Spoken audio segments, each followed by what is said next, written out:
The lawyer's voice stopped mid-sentence when the door to the Fox Crossing land office slammed open, and Everett Rollins walked in like a storm given human shape.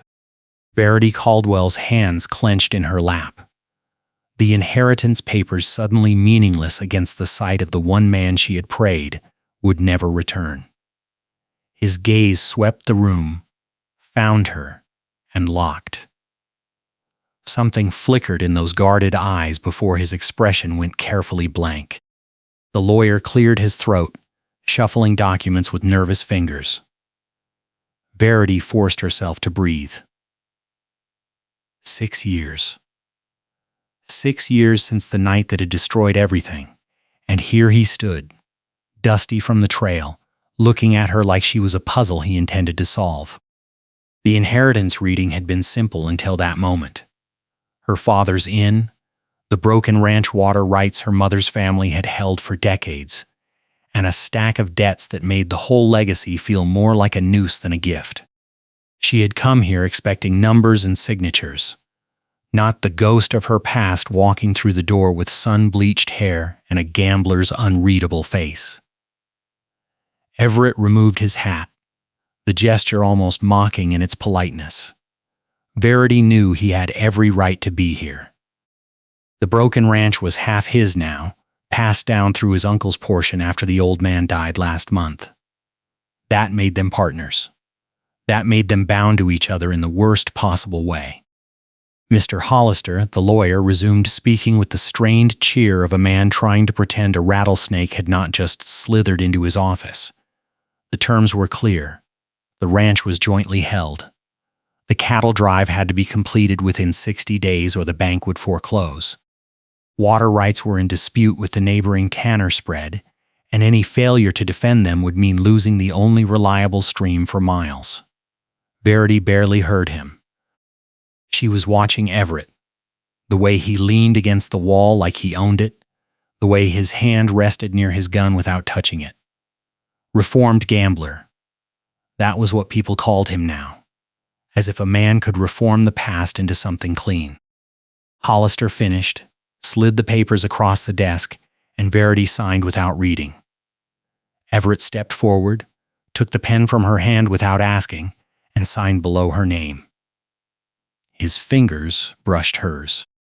The contact was brief, accidental, and it sent a jolt through her that felt like touching a live wire. She jerked her hand back. He noticed. Of course he noticed. A man who had made his living reading tells and bluffs would see every tremor she tried to hide. He straightened, his voice low and western rough. You running the inn alone. It was not quite a question. She met his eyes, forced herself to sound steady. Yes. He nodded slowly. Then we got work to do. He turned and walked out without waiting for a response, leaving her standing in the land office with her inheritance and a partnership she never wanted. The inn stood at the edge of Fox Crossing, 2 stories of weathered timber and whitewashed walls that had seen better decades. Verity walked back alone, her mind turning over the impossible situation. The cattle drive was real. 60 head waiting at the broken ranch, needing to reach the rail depot in Kiowa Springs before the bank's deadline. It was a 5-day ride through rough country, past Tanner land where the water dispute simmered, and across territory where rustlers and weather could turn deadly without warning. Her father had planned the drive before his heart gave out. Now it fell to her, and a man she had spent 6 years trying to forget. She pushed through the inn's front door and found the common room empty except for old Samuel washing glasses behind the bar. He looked up, his weathered face creasing with concern. That Rollins boy back in town. Verity hung her shawl on the peg by the door, kept her voice neutral. He owns half the ranch now. Samuel grunted. That gonna be trouble? She did not answer, because the truth was yes, it was going to be trouble, but not the kind Samuel imagined. The trouble was not Everett's reputation or his past. The trouble was the secret she carried, the one that tied her to the night his cousin died, and the fire that had taken 3 buildings on Main Street. The night everyone blamed on a lantern knocked over during a card game dispute. The night Verity knew had started differently, and the knowing was a weight she had carried alone for 6 years. She climbed the stairs to her small room under the eaves, changed into her work dress, tied on her apron, and went back down to prepare the evening meal. The inn had 6 guest rooms, and 4 were occupied tonight. Cowans, a traveling preacher, a land surveyor. She moved through the work automatically, her hands steady even as her thoughts spun. Everett would come to the inn eventually. He had nowhere else to stay unless he rode out to the ranch tonight, and the ranch house was barely habitable after years of neglect. She chopped vegetables, set the stew to simmer, and tried to imagine what she would say when he walked through that door. He came just after sunset. The common room had filled with the evening crowd, men drinking and talking in low voices, the air thick with tobacco smoke and the smell of fried bread. Verity was carrying plates to a corner table when Everett walked in, and the room went quiet in that particular way that meant everyone was watching without seeming to. He stood just inside the door, scanning faces with a gambler's quick inventory.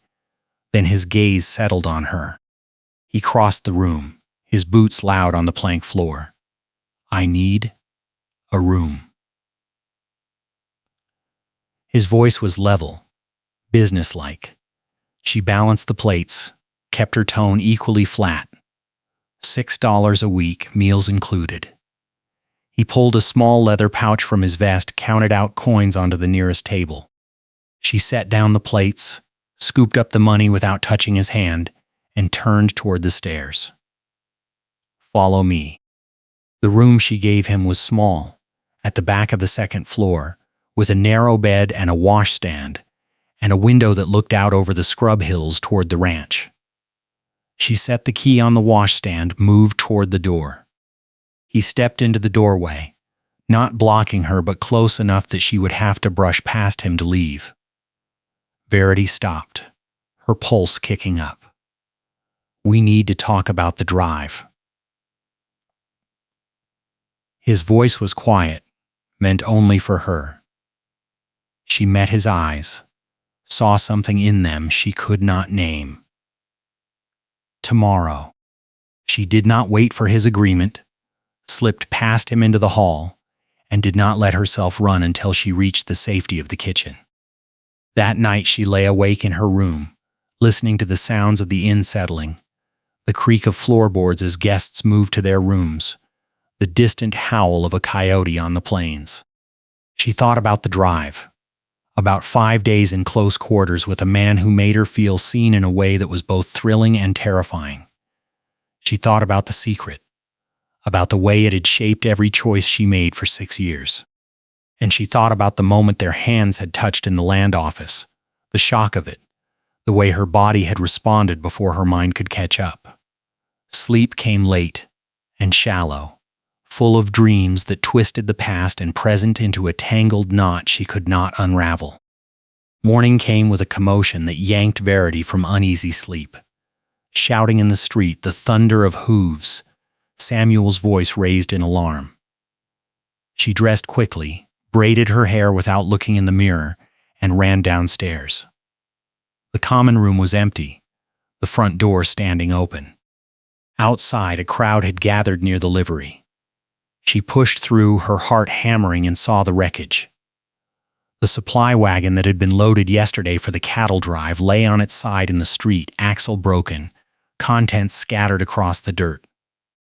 Sacks of grain split open, tools bent and scattered, the water barrels cracked and leaking into the dust. Everett was crouched beside the wagon, his face hard as he examined the axle. Verity moved closer, saw the clean cut in the wood where someone had sawed halfway through, disguised to look like a crack. Sabotage.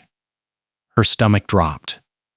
Everett stood, his gaze sweeping the crowd, then landing on her. "When?" "Last night," she said quietly. "It was loaded and ready at sundown." He nodded, his jaw tight. Someone does not want this drive to happen. The murmur of the crowd rose around them, speculation and suspicion thick in the morning air. Tanner. One of the cowhands spat the name like a curse. Got to be Tannerland trying to push us out before we can prove the water rights.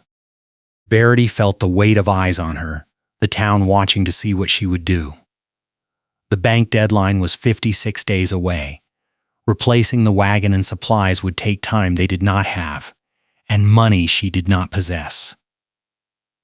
Everett straightened, his voice cutting through the noise. We will use pack mules. Strip down to what we can carry. Drive light and fast.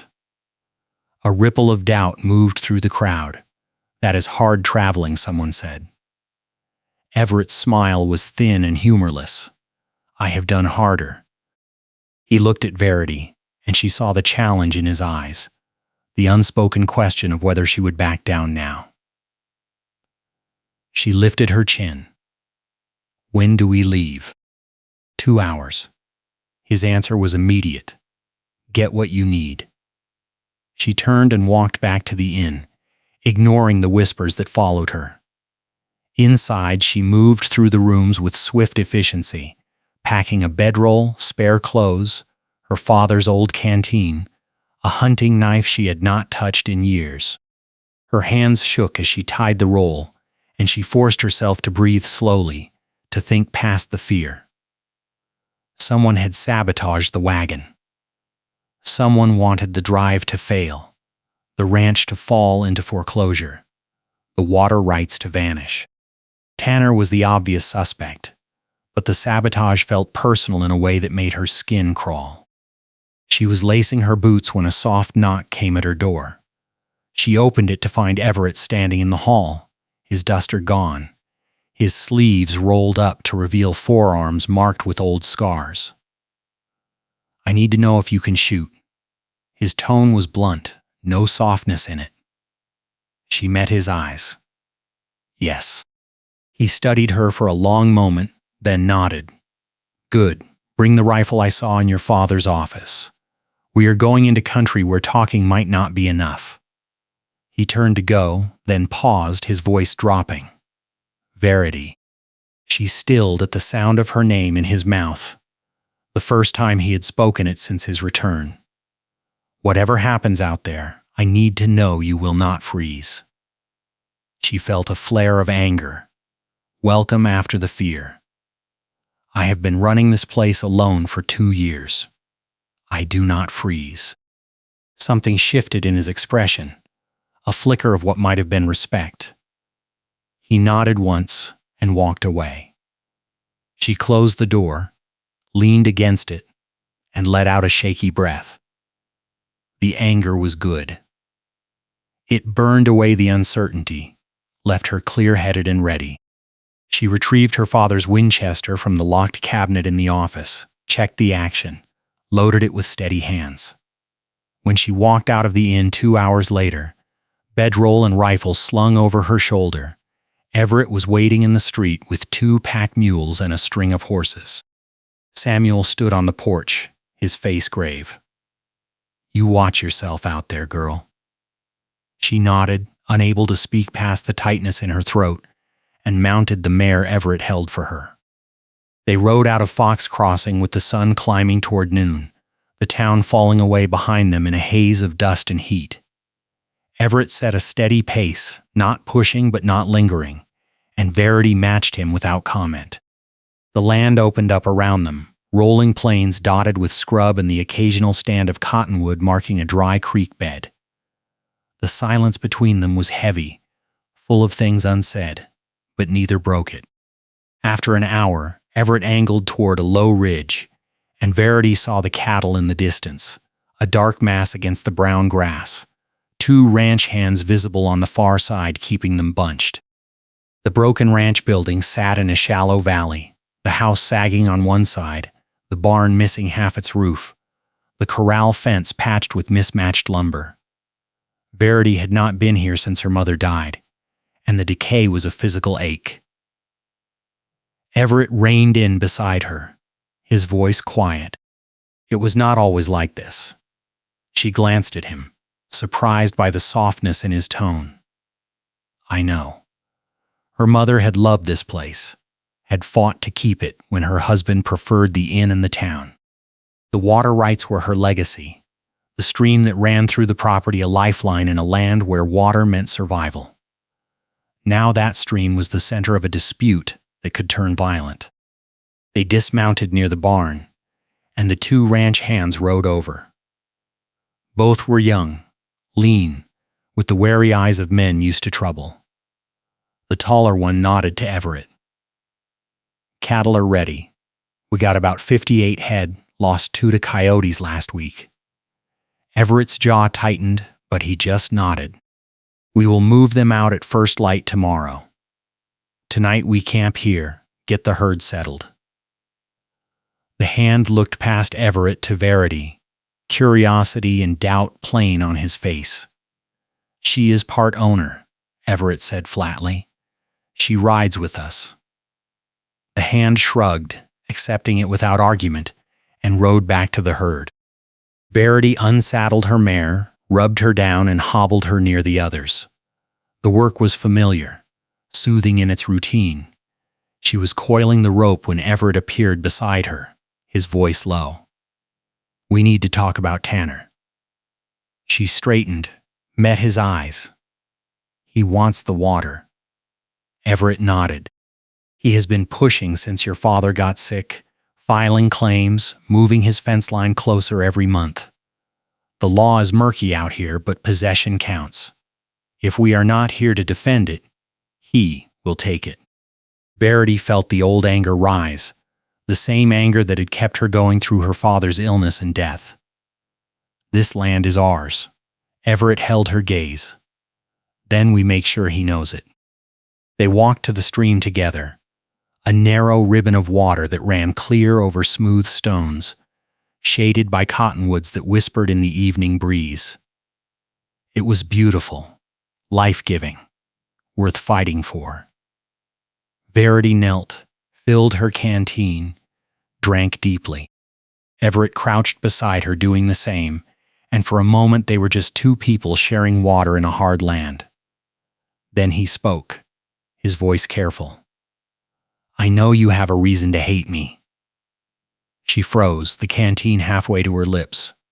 He continued, his gaze on the water. My cousin died that night. I know people blamed the card game, blamed me for bringing him into it. I do not expect forgiveness. But out here, we have to trust each other, or we will not make it. Verity set down the canteen, her hands trembling. He did not know. He thought she hated him because of his cousin's death, because of the fire, because of the gambler's life he had led. He did not know the real reason, the secret that made everything worse. She could tell him now. She could say the words that had burned in her throat for 6 years. But the fear was stronger, the certainty that the truth would destroy whatever fragile alliance they had built. So she lied. I do not hate you. Her voice was barely audible. I just want to save the ranch. He looked at her then, really looked, and she saw confusion in his eyes as if he had expected something different. Then, he nodded slowly. All right, let us do that. They camped that night near the barn, a fire burning low, the ranch hands talking quietly on the far side of the flames. Verity sat on her bedroll, her rifle across her knees, watching the shadows flicker and dance. Everett sat across from her, his back to a wagon wheel, his hat tipped low over his eyes. She thought he was asleep until he spoke. Tell me about the inn. The request surprised her. It is work.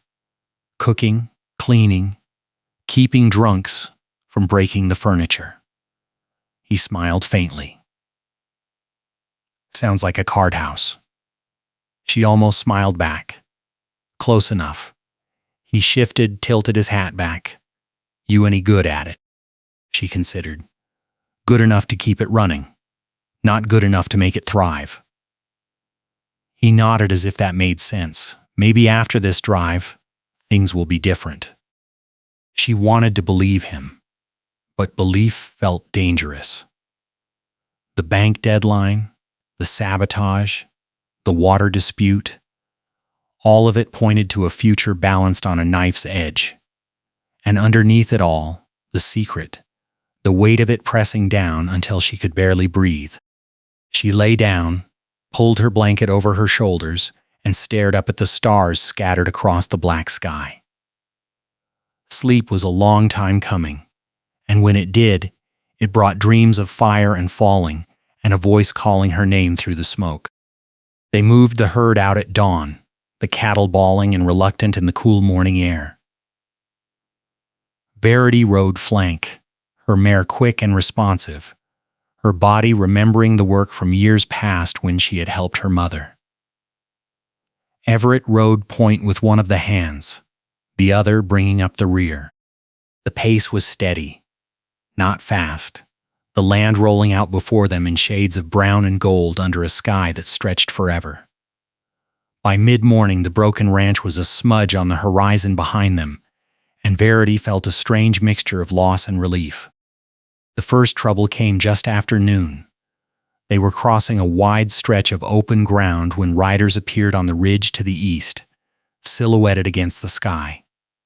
6 men, watching.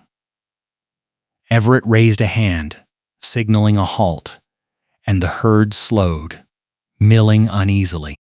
Verity guided her mare closer to Everett, her hand dropping to the rifle in its saddle scabbard. Tanner's men. Everett's voice was flat. He did not look at her, his gaze fixed on the ridge. They are not coming down. Just watching. Verity felt the hair on the back of her neck rise. Why? To see where we are going. To count our numbers. Maybe to decide if we are worth the trouble of hitting. He glanced at her then, his expression hard. Stay close. If shooting starts, you drop low and you ride for cover. You do not play hero. The riders on the ridge stayed motionless for another 5 minutes, then turned and rode away, disappearing over the crest. Everett signaled the herd forward again, but the tension did not ease. Verity rode with her senses heightened, every shadow and sound magnified. The land felt hostile now, full of unseen threats. They pushed on through the afternoon, stopping only to water the herd at a muddy creek that tasted of alkali and disappointment. By the time the sun touched the western horizon, they had covered 15 miles, and everyone was dust-covered and silent with exhaustion. Camp that night was a tense affair. They built no fire, ate cold beans and hardtack, and set a 2-man watch. Verity took the first shift with one of the hands, a boy named Jesse who could not have been more than 19. He was nervous, his rifle constantly shifting in his hands. You ever been in a fight, Miss Caldwell? She kept her eyes on the darkness. Once. He swallowed audibly. We gonna be in one out here? Maybe. His fear was palpable, and she found herself wanting to comfort him. But honesty seemed kinder. If it comes, you do whatever it says, and you do not hesitate. Hesitation gets people killed. He nodded, his face pale in the starlight. Whenever it came to relieve her, she was cold and stiff and grateful for the excuse to move. He handed her a tin cup of water, his fingers brushing hers in the exchange. You did good today. The words were quiet, almost grudging, but they warmed her more than they should have. She nodded, unable to speak, and walked back to her bedroll. She lay down, her body aching, and listened to the sounds of the night. Somewhere out in the darkness, men were watching, planning, deciding whether 58 head of cattle and 4 riders were worth the risk of violence. She closed her eyes and prayed for a dawn that would come without gunfire. The second day brought heat that shimmered off the ground in waves and turned the air to liquid fire. The cattle slowed, their tongues lolling, and the riders shed layers until they were down to shirts and vests. Verity's braid came loose, hair sticking to her neck and face, her blouse soaked through with sweat. She drank sparingly from her canteen, knowing water was more precious than comfort. They were angling northwest now, skirting the edge of Tannerland, aiming for the river crossing that would take them into open territory. If they could make the crossing by nightfall, they would be past the worst of the danger. But the land had other plans. Around mid-afternoon, clouds began to build on the western horizon, great towering masses of gray and black that rose like mountains into the sky. Everett watched them with a grim expression, then rode back to Verity. Storm coming. Big one. We need to find shelter for the herd or we will lose them to a stampede. Verity looked around at the flat open ground, her heart sinking. There is nothing out here. He shook his head. There is a canyon about 3 miles northwest. Narrow, but it will break the wind. We push hard, we can make it before the storm hits. She nodded, and he rode forward, signaling the hands to pick up the pace. The cattle sensed the coming storm and fought the pressure, bawling and trying to scatter. It took all 4 riders to keep them moving in the right direction, and by the time the canyon mouth came into view, the wind had picked up to a howl and the first fat drops of rain were splattering in the dust. They drove the herd into the canyon, the walls rising steep and red on either side, and Everett shouted over the wind for everyone to dismount and take cover. Verity slid from her mare, grabbed her bedroll, and ran for an overhang of rock near the canyon wall. The storm hit with the force of a physical blow. Rain turned to hail, ice the size of marbles hammering down, bouncing off the rocks and the ground in their huddled bodies. Verity pressed herself against the canyon wall, her arms over her head, the noise deafening. Something moved beside her and she looked up to find Everett crouched next to her, his duster spread over both of them like a tent. He did not speak, just held the coat in place as the hail battered it, his body angled to shield her from the worst of it. She could feel the heat of him, the solid reality of his presence, and something inside her cracked open just a little. The storm lasted an hour, maybe more, time becoming meaningless in the chaos. When it finally passed, leaving the canyon floor slick with mud and ice, Verity crawled out from under the duster and stood on shaking legs. The herd was still there, bunched tight against the far wall, miraculously intact. The horses were nervous but unhurt. Jesse, on the other hand, a man named Tom, emerged from their own shelter, soaked and battered but alive. Everett stood, his face streaked with mud, and surveyed the damage. "We got lucky." His voice was rough. "Another hour in the open and we would have lost everything." They could not move that night. The ground was too treacherous, the animals too spooked. They made a miserable camp in the canyon, no fire possible with everything soaked, and huddled in damp blankets waiting for dawn. Verity sat with her back to the canyon wall, shivering despite the blanket, her teeth chattering. Everett appeared beside her, dropped down, and without a word pulled her against his side, sharing his warmth. She stiffened, then let herself lean into him, too cold and exhausted to fight it. His arm came around her shoulders, and for a long time they sat like that, not speaking, just breathing together in the dark. She woke to pale dawn light and the realization that she was lying against Everett's chest, his arms still around her, his breathing slow and even. She pulled away carefully, her face burning despite the chill. He stirred, opened his eyes, and for a moment, they just looked at each other. Then he sat up, his expression carefully neutral. "We should move." She nodded, scrambling to her feet, and busied herself with repacking her damp bedroll. Her hands were shaking, and not from the cold. Something had shifted in the night. Some barrier had crumbled, and she did not know how to rebuild it. The third day they made the river crossing, the water running high and fast from the storm, the cattle balking at the edge. It took 2 hours of hard work to get them across, riders in the water up to their waists, guiding the nervous animals through the current. Verity's mare lost her footing once, and Verity went under, the cold shock of it stealing her breath. But she surfaced and grabbed the saddle horn and held on until they reached the far bank. She crawled out of the water coughing, her clothes plastered to her body, and found Everett beside her, his hands gripping her arms. "You all right?" She nodded, still coughing. He did not let go immediately, his eyes searching her face as if looking for injury. Then he released her and turned back to the herd. They camped that night on high ground, finally able to build a fire, and the warmth and hot coffee felt like salvation. Verity changed into dry clothes in the privacy of some scrub brush, then returned to the fire and sat close to the flames, combing out her wet hair with her fingers. Everett watched her from across the fire, his expression unreadable. Jesse and Tom had ridden out to scout the trail ahead, leaving them alone. The silence stretched, comfortable and uncomfortable at the same time. Finally, Everett spoke. "You are tougher than I expected." She glanced up, surprised. "What did you expect?" He smiled faintly. "I do not know. Someone who would turn back after the sabotage. Maybe someone who would complain more." She felt a flash of irritation. "I am not here to impress you." His smile widened just a fraction.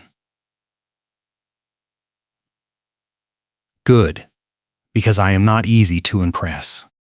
She threw a twig at him, a gesture so childish and unexpected that they both froze. Then Everett laughed. A real laugh, low and genuine, and the sound of it did something to her chest. She found herself smiling back, the tension between them easing into something warmer, something that felt dangerously close to friendship, or more than friendship. The thought sent a spike of panic through her, and she looked away, back into the fire, her smile fading.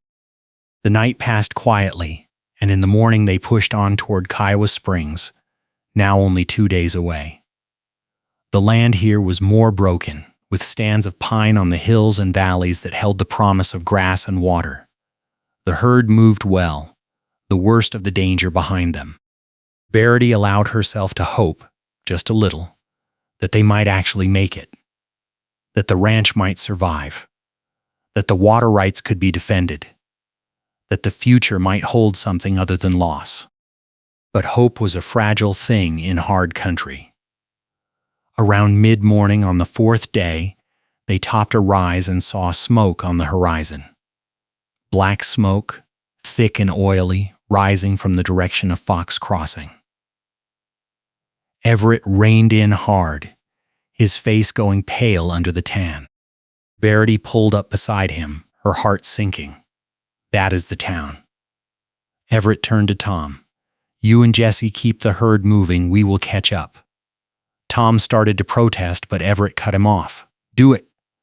Then he spurred his horse and took off at a gallop, and Verity did not hesitate. She followed. They rode flat out, the miles disappearing under pounding hooves. And as they got closer, the smoke resolved into 2 distinct columns. The livery and something else, maybe the mercantile. They hit the outskirts of Fox Crossing at a dead run and pulled up in the main street to chaos. People running with buckets, the volunteer fire brigade working the pump, flames leaping from the livery roof. But it was the second fire that made Verity's blood turn to ice. The inn. Her inn. Flames eating through the kitchen, smoke pouring from the upper windows. She was off her horse and running before Everett could stop her. Samuel was in the street, his face black with soot, shouting orders. She grabbed his arm. "Is anyone inside?" He shook his head. "Got everyone out." Started in the kitchen, spread fast. She felt a wave of relief so strong it nearly buckled her knees. Then the reality hit. The inn was burning. Everything she owned, everything her father had built, was being consumed by flames. She turned to run toward the building, some insane idea of saving something, anything. But Everett caught her around the waist and hauled her back. No. Let me go. She fought him, but he was stronger, his arms like iron. Verity, no. It is gone. You cannot save it. She went limp in his arms, the fight draining out of her, and he held her as the flames roared higher and the roof began to collapse. She watched it burn, the home she had fought so hard to keep, and felt something inside her breaking. The secret she had carried for 6 years suddenly felt pointless. What did it matter now? What did any of it matter? She turned her face into Everett's shoulder and let herself cry, great wrenching sobs that shook her whole body, and he held her through it.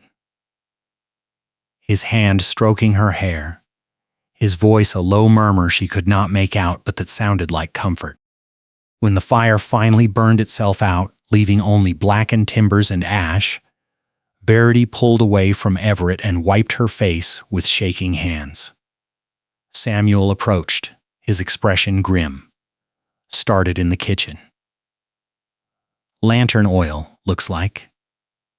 But Miss Caldwell, there is something you need to know.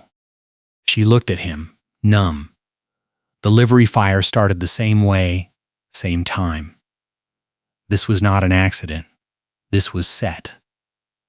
Verity felt the words land like blows. Someone had burned her in. Someone had tried to destroy the livery. The same someone who had sabotaged the wagon. Everett's voice was cold and dangerous. Tanner. Samuel shook his head. Tanner is 60 miles from here with witnesses. His men maybe, but not him. Verity felt the world tilt. If not Tanner, then who? Who hated her enough to do this? Who wanted the ranch to fail badly enough to commit arson? She looked at Everett, saw her own confusion reflected in his eyes. We need to finish the drive. Her voice sounded hollow. We are so close. Everett started to protest, but she cut him off. The bank does not care about the inn. The bank cares about the cattle and the deadline. We finish the drive or we lose everything. He stared at her for a long moment, then nodded slowly. All right. But after, we find out who did this. She nodded, unable to speak past the tightness in her throat. They rode back to the herd in silence, the smoke of Fox Crossing a dark stain on the horizon behind them. Tom and Jesse had kept the cattle moving, and by nightfall they were camped on the last stretch of prairie before Kiowa Springs. One more day, one more push, and the drive would be done. The deadline met, the ranch saved. Verity sat by the fire that night, staring into the flames, and felt the secret stirring again, demanding to be told. Everett sat beside her, close but not touching, and after a long silence he spoke. Tell me what you are thinking. She looked at him, at the firelight playing across his face, and made a choice. I need to tell you something. About the night of the fire, the one 6 years ago. He went still, his eyes locked on hers. The night your cousin died. She nodded, her mouth dry. Everyone thinks it started with the card game, a lantern knocked over in the fight. But that is not what happened. Everett leaned forward, his voice low and urgent. Then what did happen? She took a shaky breath. I was there. In the building. Upstairs. Your cousin and I, we were not, it was not what people think. He was helping me hide something. Evidence. Against someone who was stealing from the town fund. We were going to take it to the sheriff in the morning. Everett's face was unreadable. Go on. She forced herself to continue. Someone came.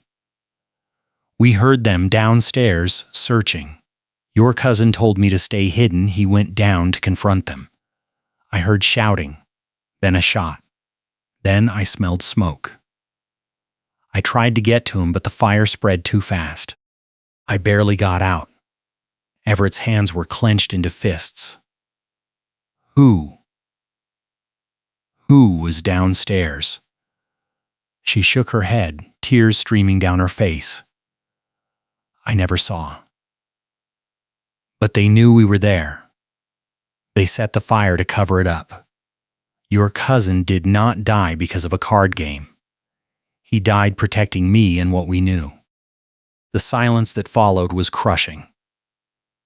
Everett stood abruptly, walked away from the fire, his back to her. Verity waited, her heart hammering, expecting rage or rejection or accusation.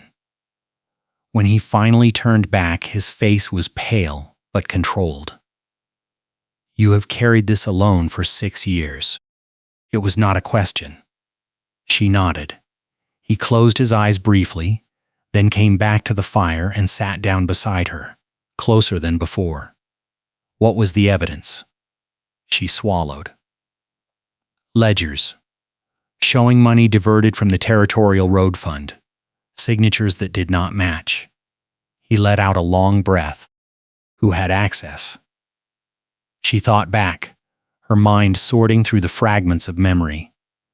The town council, the land office, the bank. Everett's eyes sharpened. The bank. The pieces started to fall together. The bank pushing for foreclosure, the sabotage, the fires, all of it designed to destroy anyone connected to the ranch, to the old evidence, to the truth. But why now? Why wait 6 years? Everett voiced the question before she could. Unless someone found out you survived with knowledge. Unless someone saw us together and got scared. Verity felt ice slide down her spine. The lawyer. Hollister. At the land office. He saw us. He knew we were partnered. Everett's expression went dark and deadly. And if the bank is involved, Hollister works for them. We just told them we were a threat. They rode into Kiowa Springs at noon on the 5th day, the cattle trail-worn but intact, and delivered them to the stock pens at the rail depot. The agent counted them, signed the papers, and handed Everett a bank draft that covered the ranch debt with a thin margin left over. Verity held the paper in her hands and felt nothing. The drive was done. The deadline met. The ranch saved. But the inn was ash. Someone wanted her dead, and the man standing beside her now knew the secret that had haunted her for 6 years. Everett touched her arm gently. We need to send a wire. To the territorial marshal. Tell him what you know. She nodded, numb with exhaustion and fear. They went to the telegraph office, and Everett composed the message while Verity stood by the window watching the street. The marshal would come, eventually, but it would take days, maybe a week. In the meantime, they were exposed, vulnerable, and whoever had set the fires knew they had survived. Everett finished, paid the operator, and turned to her. We do not go back to Fox Crossing. Not until the marshal arrives. We stay here, together, where there are witnesses and law. She wanted to argue, wanted to say she could take care of herself, but the truth was she was scared and tired, and the thought of being alone made her want to break down again. So she nodded. All right. They took a room at the Kiowa Springs Hotel, separate beds, the door locked and a chair wedged under the handle. Verity washed the trail dust from her face and hands, changed into the one clean blouse she had left, and sat on the edge of the narrow bed feeling unmoored. Everett sat across from her, his elbows on his knees, his face drawn. I am sorry. She looked up, surprised. For what? For not being there that night. For not knowing. For letting you carry it alone. His voice was rough with emotion. She felt something crack open in her chest. You could not have known. No one knew. He met her eyes. I know now. And I am not leaving you to face this alone. Not anymore. The words hung in the air between them, weighted with promise and something deeper. Verity stood, crossed the small space between them, and before she could second-guess herself, she reached out and took his hand. His fingers closed around hers, warm and strong, and they stood like that for a long moment, not speaking, just holding on. Then Everett pulled her gently down to sit beside him, and he wrapped his arm around her shoulders, and she let herself lean into him, let herself take the comfort he offered, and for the first time in 6 years she did not feel alone. That night they talked until the stars wheeled overhead and the hotel settled into silence. She told him everything. About the ledgers, about his cousin's kindness and bravery, about the terror of being trapped upstairs with smoke filling her lungs, about the guilt that had eaten at her every day since. He listened without interrupting, his hand holding hers, his presence solid and grounding. When she finally ran out of words, he spoke quietly. My cousin would be glad you survived.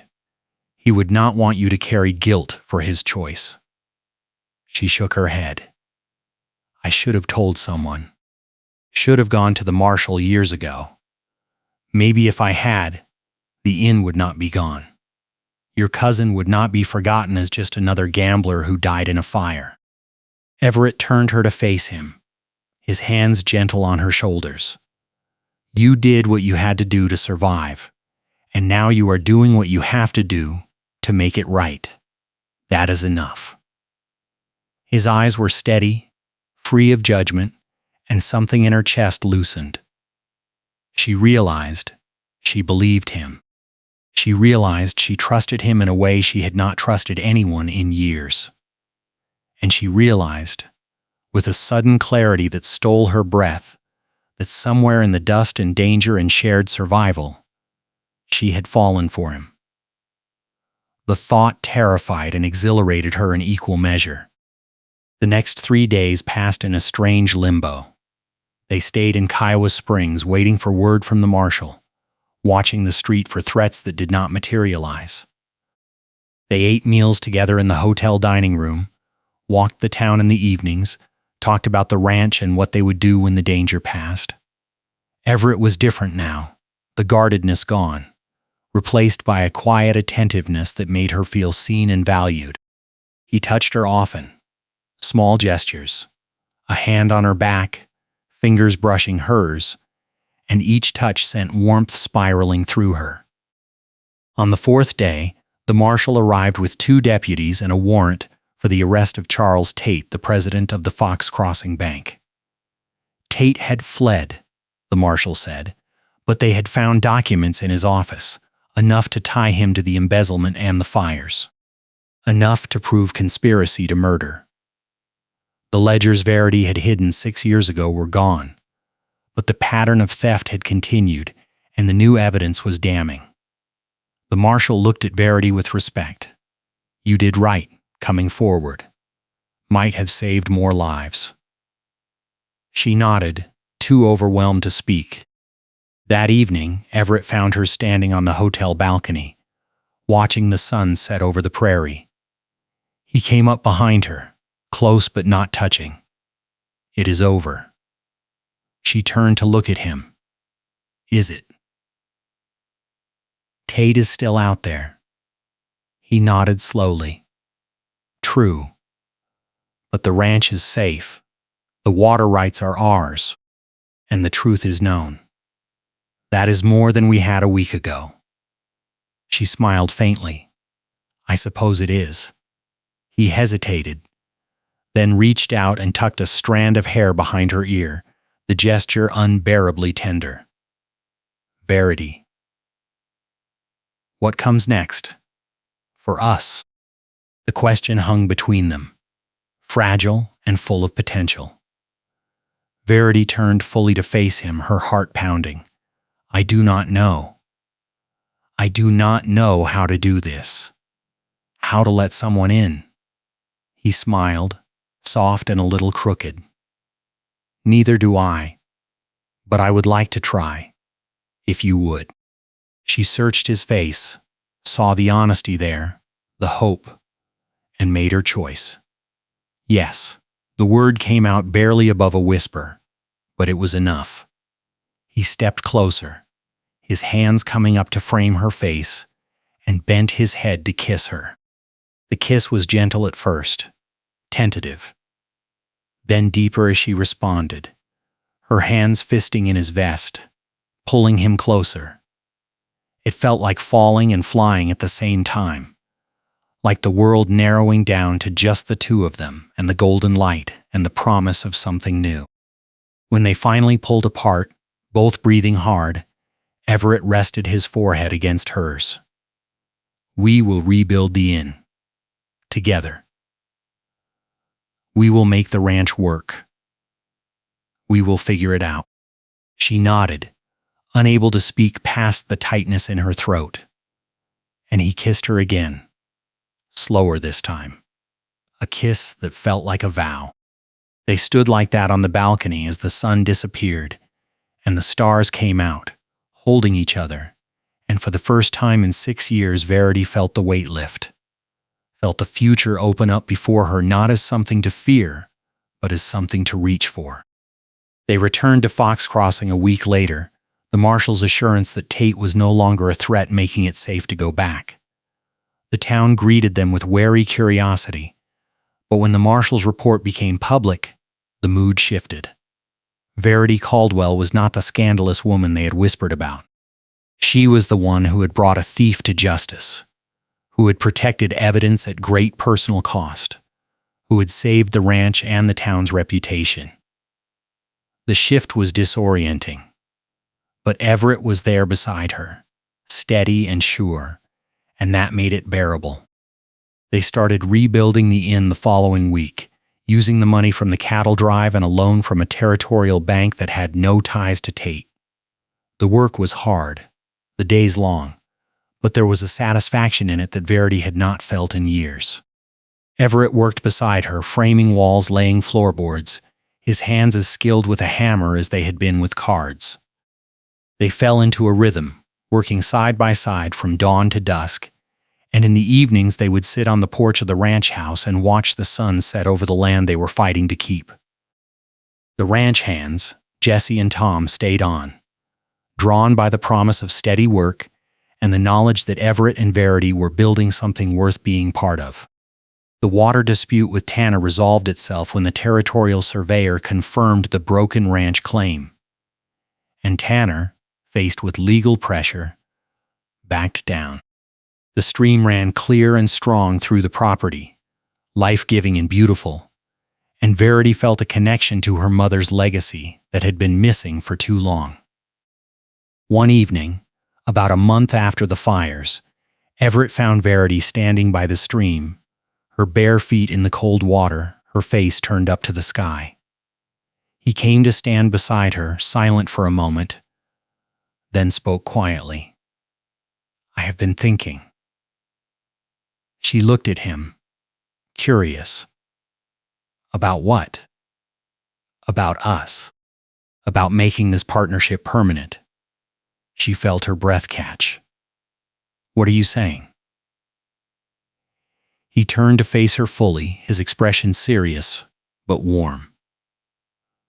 "I am saying I love you.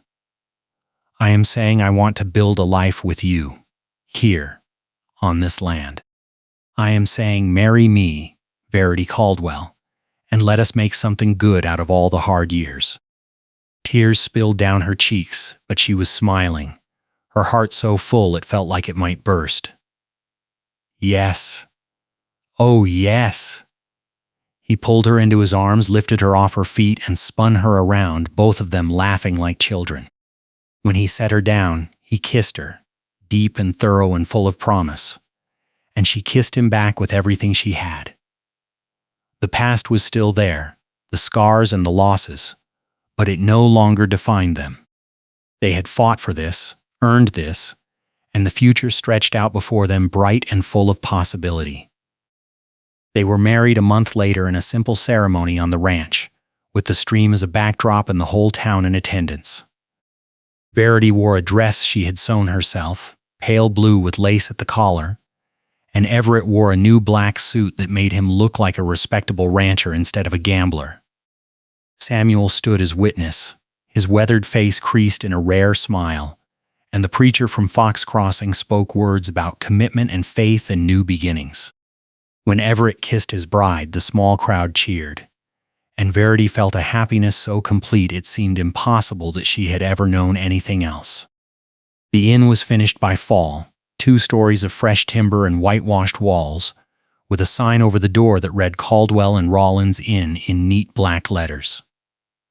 They opened to a full house, travelers and locals alike curious to see what the partnership had built. The rooms were simple but clean, the meals hearty, and the common room warm and welcoming. Verity worked the kitchen and the books, Everett handled the guests and the supply runs, and together they made it thrive.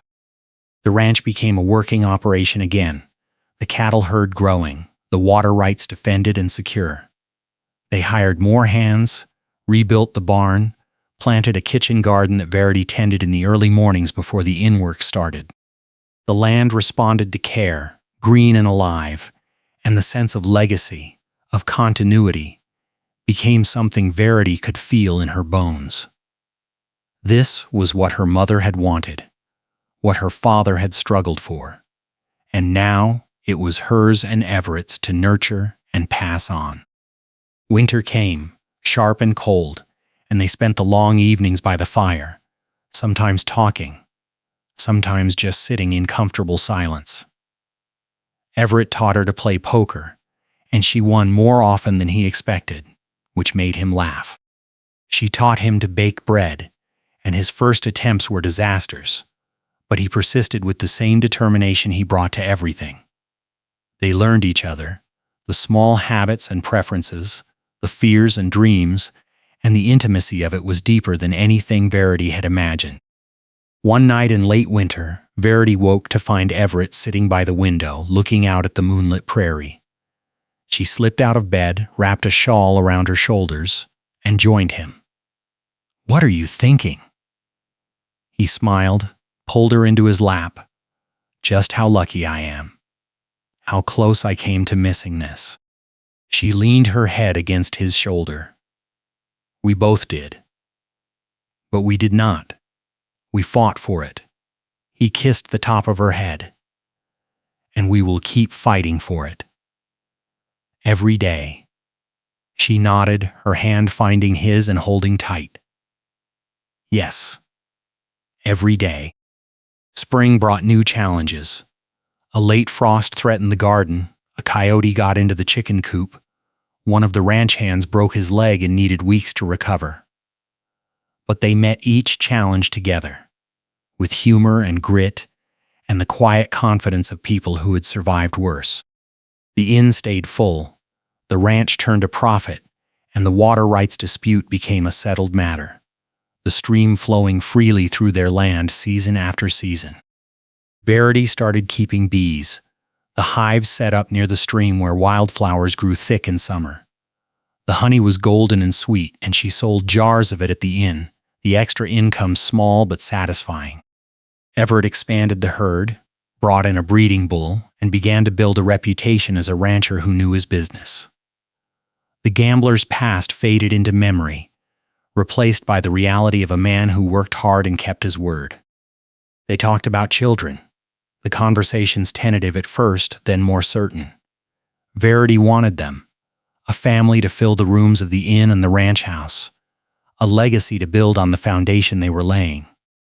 Everett wanted them too, his longing visible in the way he watched families in the dining room, the way he spoke about the future. And in the summer, Verity realized she was pregnant, the knowledge coming with a mixture of joy and terror that took her breath away. She told Everett one evening as they sat on the porch watching the sun set. And he went very still, then turned to her with wonder in his eyes. "Truly." She nodded, tears slipping down her cheeks. truly. He pulled her into his arms, held her so tight it almost hurt, and she felt his shoulders shake with emotion. A baby. Our baby, she laughed through her tears. Yes. Ours. He kissed her then, gentle and reverent, and she felt the last of the old fear dissolve, replaced by a hope so bright it felt like sunlight. The baby, a girl, was born the following spring, in the upstairs bedroom of the inn with the midwife and Everett present. The labor was long and hard, and there were moments when Verity was afraid, but Everett held her hand through it all, his presence an anchor, and when the baby finally came red-faced and wailing, Verity felt a rush of love so fierce it eclipsed everything else. They named her Clara, after Verity's mother, and she had Everett's eyes and Verity's stubborn chin and lungs that could wake the dead. Life with a baby was chaos and joy in equal measure. Verity learned to nurse while keeping the inn books, to soothe a crying infant while overseeing the kitchen, to function on broken sleep and pure determination. Everett was a devoted father, walking the floor with Clara at night, singing her rambling cowboy songs, teaching her to recognize the sound of horses before she could even walk. The inn guests cooed over her, the ranch hands treated her like a mascot, and the town embraced her as one of their own. The years rolled on, each one building on the last. The inn thrived, the ranch grew, and Clara was joined by a brother, then another sister, the house filling with noise and life and love. Verity and Everett worked side by side, partners in every sense, their bond deepening with each shared challenge and triumph. The past was still there, a shadow that occasionally surfaced, but it no longer had power over them. They had built something stronger, something worth everything they had endured. One evening, years after that first tense meeting in the land office, Verity stood on the porch of the ranch house and looked out over the land. The inn glowed with lamplight in the distance, the stream ran silver under the moon, and the sound of children laughing drifted from the house behind her. Everett came to stand beside her, his arm slipping around her waist, and they stood together in comfortable silence. "You ever regret it?" She looked at him, surprised. "Regret what?" "Any of it. The drive, the danger, choosing me." She smiled, leaned into him. Not for a second. He kissed her temple, his voice soft. "Good. Because I would do it all again. Every hard mile." She turned in his arms, looked up into his face. "So would I." They kissed as the stars came out, a kiss that tasted of history and hard-won happiness. And when they finally pulled apart, Verity felt the rightness of it all settle into her bones. This was the life she had fought for, the future she had barely dared to imagine. And she had not done it alone. She had done it with the man beside her, the gambler who had learned tenderness, the partner who had become her heart. The inn and the ranch continued to prosper, a legacy built on water and will and the courage to face the truth. The town of Fox Crossing grew around them, and the story of Verity and Everett became the kind of tale people told on winter nights, about danger and secrets, and a love that refused to break. Charles Tate was eventually caught and brought to justice. His crimes laid bare and the stolen funds were recovered and returned to the territory. The ledgers Verity had tried to protect were lost to the fire, but her testimony was enough, and the truth, finally spoken, brought a measure of peace. Clara grew into a strong, bright girl who loved the ranch and the inn equally, who had her mother's determination and her father's easy charm. Her siblings followed, each one adding to the tapestry of the family, and Verity watched them grow with a gratitude that never faded. She taught them about the land, about integrity, about fighting for what mattered. Everett taught them about patience, about reading people, about the value of a second chance. And through it all, The stream ran clear and cold through the broken ranch, the water that had been worth fighting for, the water that sustained them season after season. Verity often walked there in the early mornings, watching the sun rise over the land her mother had loved. And she felt the connection to the past and the future woven together in a way that made sense. The wounds had healed, the secrets had been told, and the life she and Everett had built was proof that even the hardest beginnings could lead to something beautiful. Years later, when the children were grown and starting families of their own, Verity and Everett still ran the inn and the ranch, though they had handed over much of the day-to-day work to younger hands. They spent their evenings on the porch, talking or reading or just sitting together, and the comfort between them was the kind that only came from decades of shared life.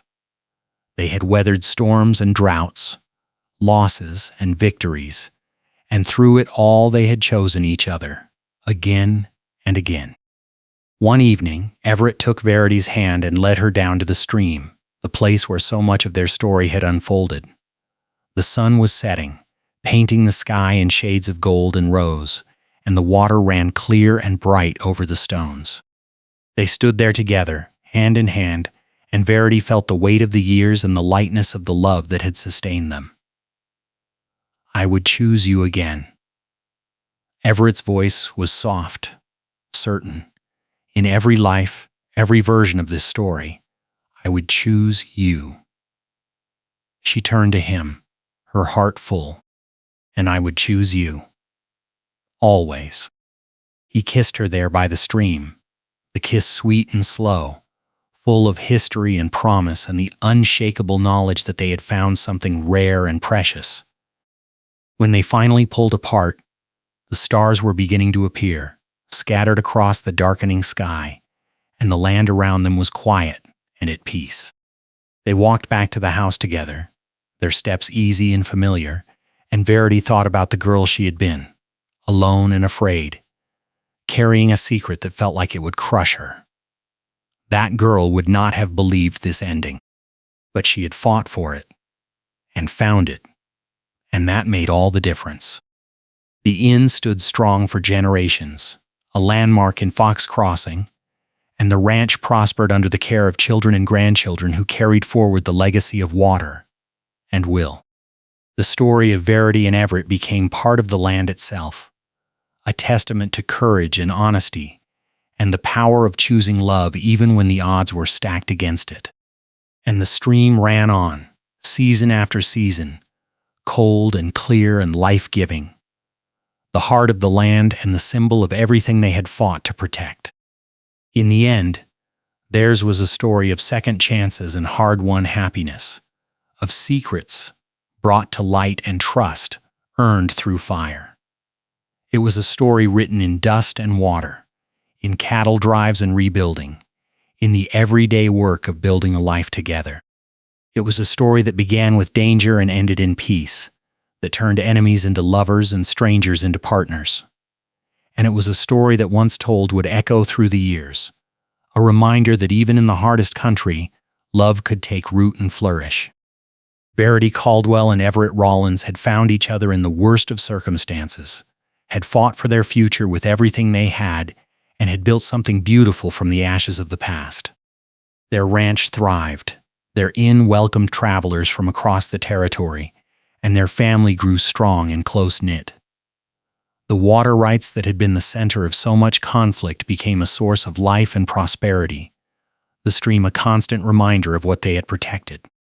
And when the time came for them to pass the legacy to the next generation, they did so with the confidence of people who knew they had done their best, who had loved well and worked hard, and left the world a little better than they found it. They had earned their happy ending, every day of it, and they lived it fully, grateful for every moment, every challenge overcome, every choice that had led them to each other.